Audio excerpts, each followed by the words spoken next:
Okay, welcome to my presentation about a fun QSO that I was able to make, and some thoughts about noise and about signal to noise ratio and modes you can use in situations where you have a relatively high noise.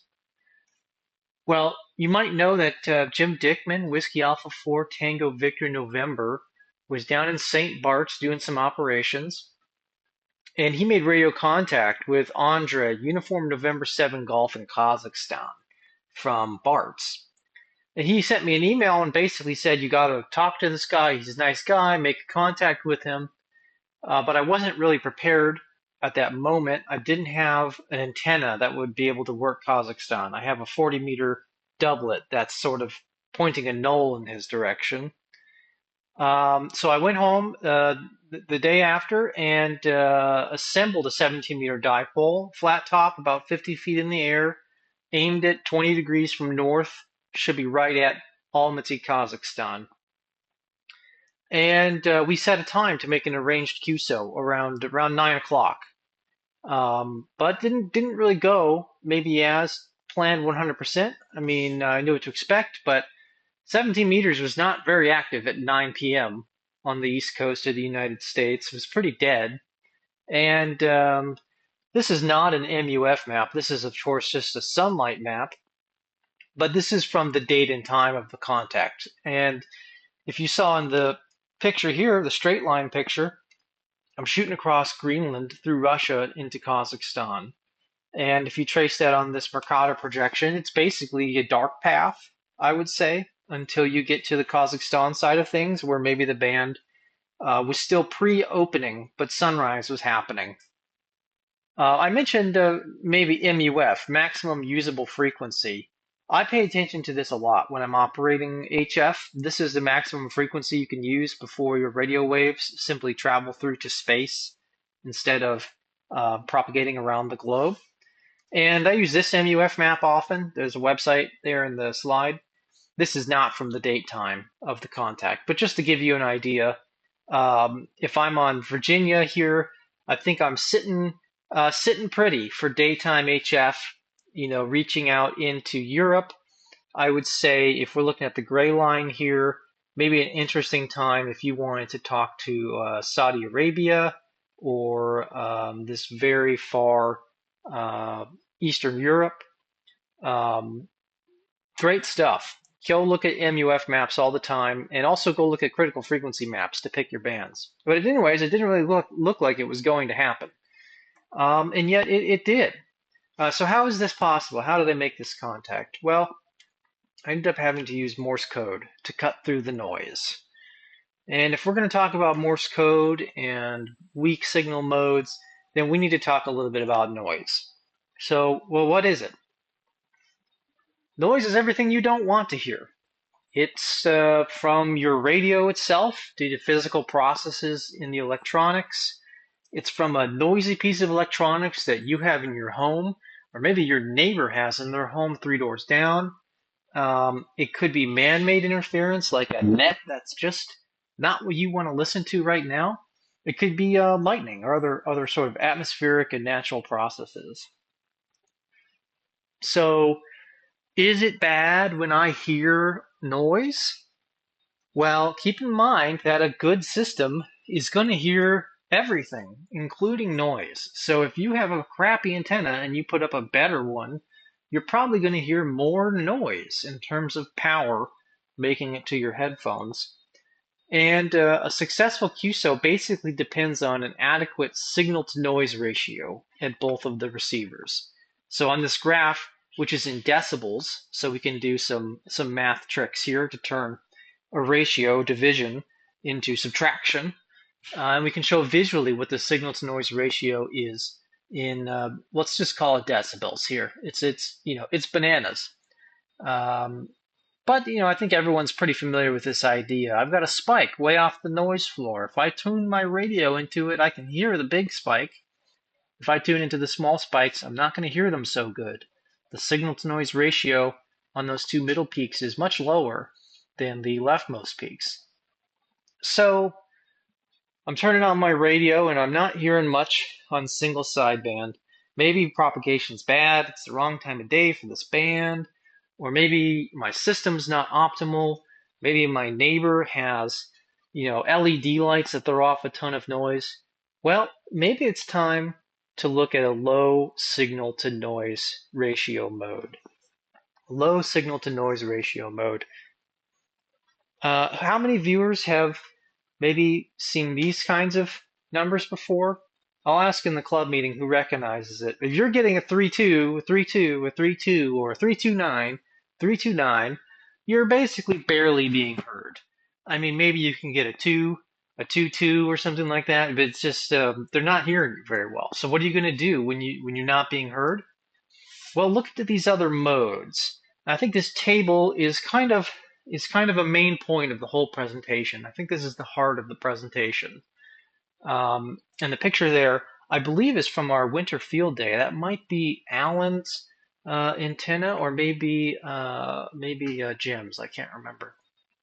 Anyways, I've got these ranked from sort of best SNR performance to worst SNR performance to best. And I'll mention one important note that these figures are all quoted with a receive bandwidth of 2.5 kilohertz, which is approximately what you would use for single sideband. So I think people will be familiar with it. I know I run like 2.7 to 3 kilohertz single sideband receive bandwidth. But here we're holding at 2.5 kilohertz for all the modes, which might be a little silly. For instance, on Morse code, I might listen with a 100 hertz filter and not 2.5 kilohertz. But the numbers, I think, are best demonstrated with the fixed bandwidth, because it's like you're listening to single sideband and you just stroll across the CW signal that you can hear. Well, FM, you basically need to be 12 dB above the noise in order to be intelligible.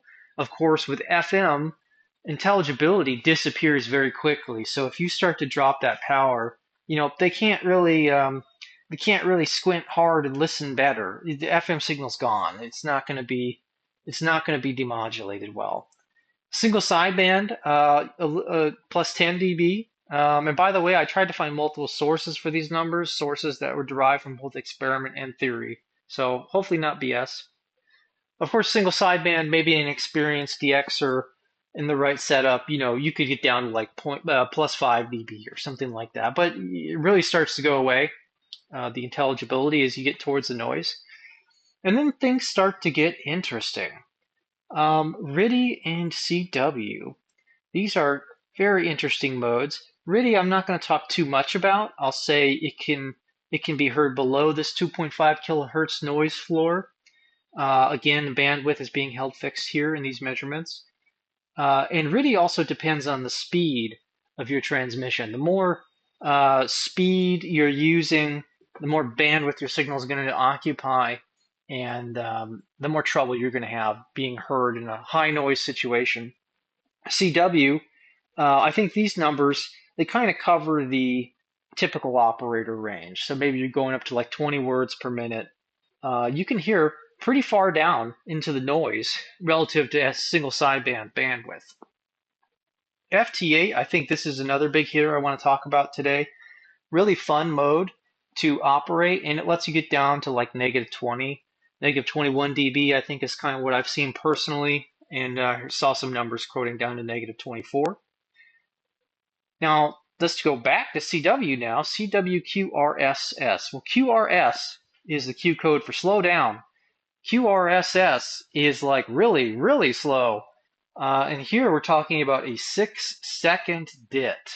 So imagine, da-da-da-da-da-da, DIT taking 6 seconds. If you do that, it seems like you can be heard down to about negative 28 dB on a 2.5 kilohertz noise floor, which is pretty darn cool in my opinion. If you just send really slow code, you can basically flirt with the limits of perceptibility here, all the way down to whisper, which is really a propagation testing protocol running down negative 29 dB. All these numbers are approximate. I think depending on who measures it and who calculates it, you're going to see like plus or minus 3 dB. But this ranking, I think, holds. So the point is, you should learn Morse code. I think you really should. I am finding it more useful than I ever anticipated, and I guess a little easier now that I'm past a certain threshold. But I think it's really important to approach this as a serious learning exercise because although it's not hard, it takes a long time. It's a bit like learning a new alphabet. It's not like learning a new language necessarily because we're pretty much speaking English with abbreviations and cue codes, but it's really a new herd alphabet that is going to take some time for you to get used to. And it's not like reading an article and recalling information from the article. You really need to practice so that these sounds and your mental process is watching over your neurons again and again and again over days and weeks. And that's the hard part is staying consistent and practicing because if you do that, it pretty much comes naturally. I would say set achievable goals for yourself. Don't punish yourself with unachievable goals, and set many goals. Your goals this week should be different from next week, most likely. And if you want to stay in an optimum zone for pushing yourself, you should be getting about 65% of your answers correct. So if you're decoding call signs on a YouTube video, you should be getting about 65% of those right, or 65% of the characters overall, something like that. If you're at 95% correct, you're not pushing yourself, so you're not effectively using your time. And if you're at 40% correct, you're probably punishing yourself. Although maybe it is fun to dip into those high challenging areas from time to time to push ourselves. A big pro tip, which I didn't really understand, is that contests in POTA are actually much easier than random QSOs. Way easier than a rag chew. The challenging thing about a contest is that the speeds are going to be very fast. I would say 20 plus, 25 words per minute, maybe more. But here's a little inside secret. I don't believe many of these people are sending this code manually. So they are most likely using a computer program to send different portions of the QSO, for instance, CQ contest, Kilo 3 Papa Tango, or response 599 VA. And for my Yaesu, for instance, they make a little remote that's got buttons on it. So I just program the messages and I just push the buttons to respond to a contest call. And although the contest will be ripping along at 20 plus WPM, the nature of it is that you listen several times, several exchanges, until you hear the exchange information. So number one, I'm trying to work out the call sign of that person. Should I be working them? Like, are they appropriate for me to work in the contest? And then there's usually exchange information. Maybe in the Virginia QSO party, it's their county. In the DX contest, maybe I'm telling people my state in the contest just passed. Once you have the exchange information already received by you successfully, slap that call sign button, Kilo 3 Papa Tango. Know your call sign so you can hear it come back to you. Kilo 3 Papa Tango. That's me. I'm going to hit the second button, 599 Virginia. And you just had a contest QSO. Congratulations. It will be very challenging, but other than the speed, it's not that hard. And since you can listen through several exchanges, the speed isn't so much of a barrier. It's almost like practicing. POTA, I would say very easy, easier than a contest. If you are a chaser, then POTA QSOs are very simple, and there's a lot of documented structure online, so you can practice and know exactly what to expect. There's a little room for creativity, but generally easy to understand. And if you can go activate a park, then you're the boss. You can send code as slow and as badly as you want to, because those people really want your park, and they will slow down for you. I found that to be very successful, and also I find being in the park to be the least stressful times I've been operating Morse code. And finally, I want to mention treat yourself here. We are intelligent people, and I think we tend to punish ourselves because we're, setting challenging goals, and it's difficult to learn Morse code. So set smaller goals and do treat yourself when you achieve them. I'm serious here. Treat yourself. I literally will give myself chocolate if I have practiced my Morse code for the night. Your brain is a wonderful thing, and you can trick it into enjoying learning and to retaining information. It's like I said, it's practice, practice, practice, exposure to Morse code receiving, and letting it wash over your neurons. I want to give some specific advice based on my recent success. You don't have to buy my program, but I'm going to say this is what I recommend. It's going to take like 8 weeks, and you're definitely going to be ready to have a successful contact. First 2 weeks, just practicing letters and numbers. 15 words per minute plus, please. No slower. It is not harder to do 15 words per minute plus versus 10 or 5. It's completely different. So that's why a lot of people hit this barrier. And I started with like slow code and then moved faster many years ago. And the slow code stuff was not really useful for me. I don't really hear much on the air slower than about 12 words per minute, although I'm still a newbie. So, please forgive me. Definitely listen on the air. That's really key. And it's probably one of the more fun things you can do to practice. Just listen on the air. Get some time in the chair. Once you hear the QSOs happening, a lot of stuff becomes less mysterious. Please use Farnsworth spacing, which means spacing out the time between characters. Usually this will be a setting on your practice app. And you might notice that on the air, people vary. I would say most are not really using Farnsworth spacing because they're experienced. And it can be very difficult to transition from having a large space between letters to almost no space between letters. Use your training app of your choice to tune this setting as you practice. Start as big as you need in terms of character spacing, and when you get towards the end of this program, you're going to want to shorten that time. It is a challenge, I think, to adapt to non-Farnsworth code. And the Coke method is very easy. This is basically just learning a couple letters at a time. So go Google it, and you're going to find good instructions.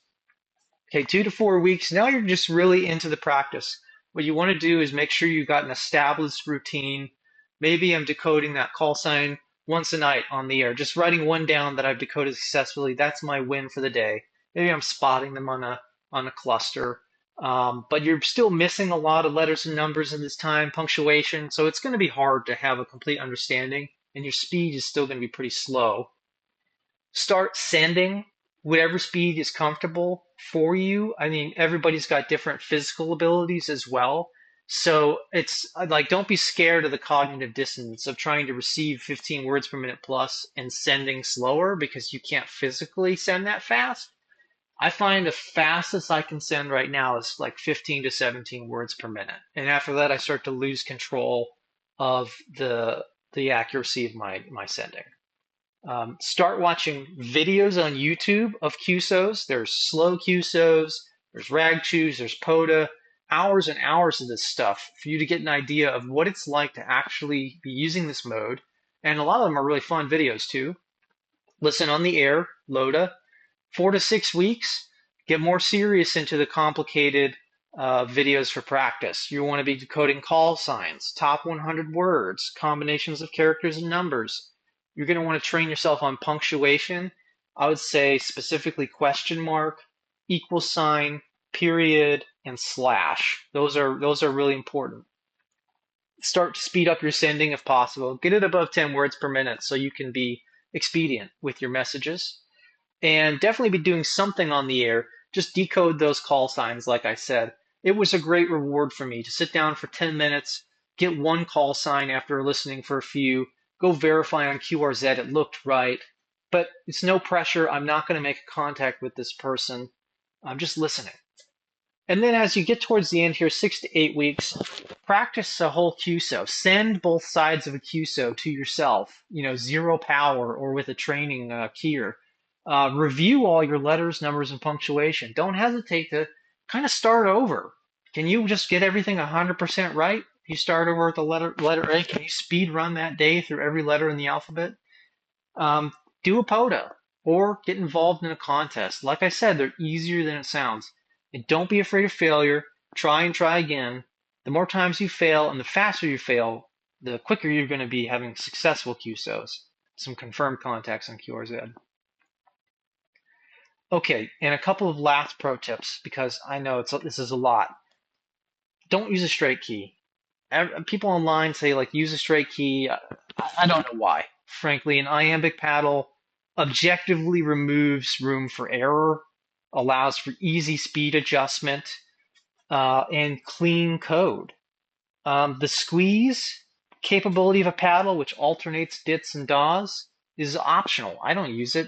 You don't need to worry about it. Definitely towards the end of your 2 months there, start on Farnsworthing.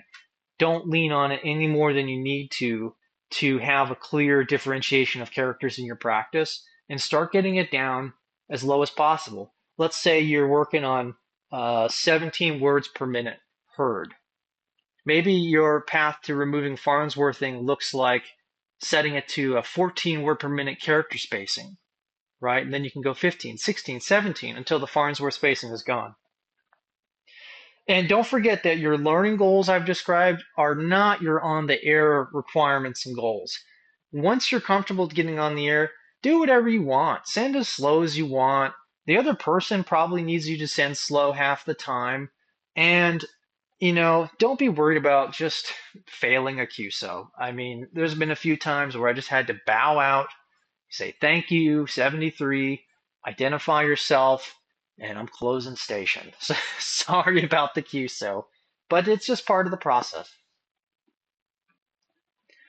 Okay, so what's the deal with FT8 then? I'm talking about Morse code. Morse code's so great. What about FT8? There's a lot of FT8 haters out there. I was even maybe a potential FT8 hater at one point.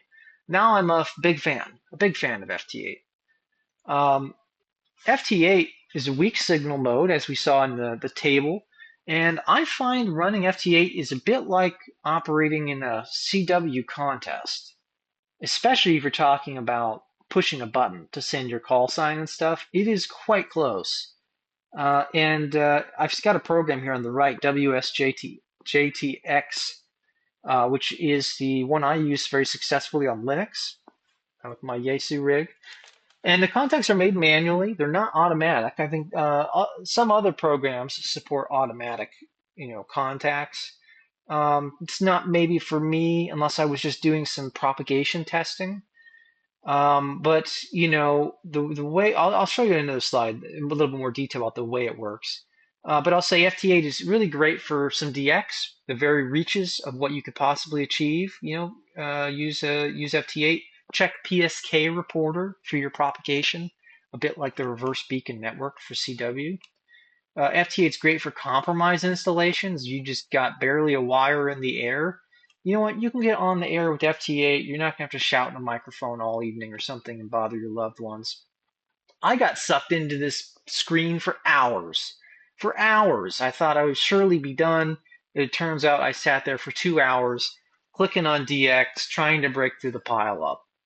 Really, really fun. And just to zoom in here on what some of the screens we were looking at, um, we see on the top image here two panes, left and right. On the left is kind of the whole band's activity. So this is kind of everybody in the band. And on the right, we see a subset of people just on a specific received frequency. And that's what we see in these two panes in the original photo here. On top is the band section for FT8, which I'm sure you've heard as you've scrolled by it on whatever band. You can see we've got 3,000 kilohertz and change here. You get to pick your transmit and receive frequency, but generally you're looking at the entire band's activity, and there's ways to kind of game, where are you going to transmit within this band, this bandwidth here for optimum performance. And a QSO looks like this bottom image. It's a back and forth between two stations, right? CQ, Kilo Zero, Echo Hotel Romeo, in a grid square where this person is. Alpha Delta 8 Charlie Mike comes back from this person's grid square. And we see another exchange here of signal report. Took a couple go-arounds, but then the signal report made it through. So we got a signal report back. And in this case, seems like one person was hearing better than the other, -3 dB versus -12 dB. Finally, we get a Roger Roger 73, and then a final 73 closes out the exchange. And so this sequence of events is typically what FT8 operators are looking for to bag a QSO. And I configure WSJTX to automatically log to an ADIF file. So once I'm done with my nightly session, I just send that ADIF off to QRZ and get my logs in a logbook. So you should learn FT8. You know, it's doable in a weekend. If CW is a little bit much for you right now, you might have to order like a USB sound card or a cable or something. It really depends on your radio, but almost every radio's got great documentation, community knowledge about FT8 now. And it is just as addictive as chasing those noise floor contacts on other modes. So it's a great option for those that might have a high noise environment or just poor propagation days, or you want to try something else. Okay, well, thank you everybody for watching this recording. This is sort of my practice session before I give the talk to the Greene County, Virginia Amateur Radio Club.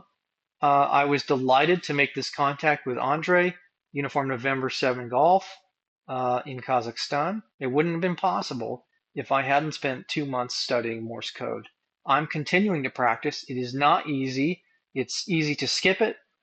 It's easy to lose progress. So keep at it. And I'm very excited for the next couple of months as I get more contacts rolling in, do some more Parks on the Air activations, participate in contests. Thanks everybody for your time.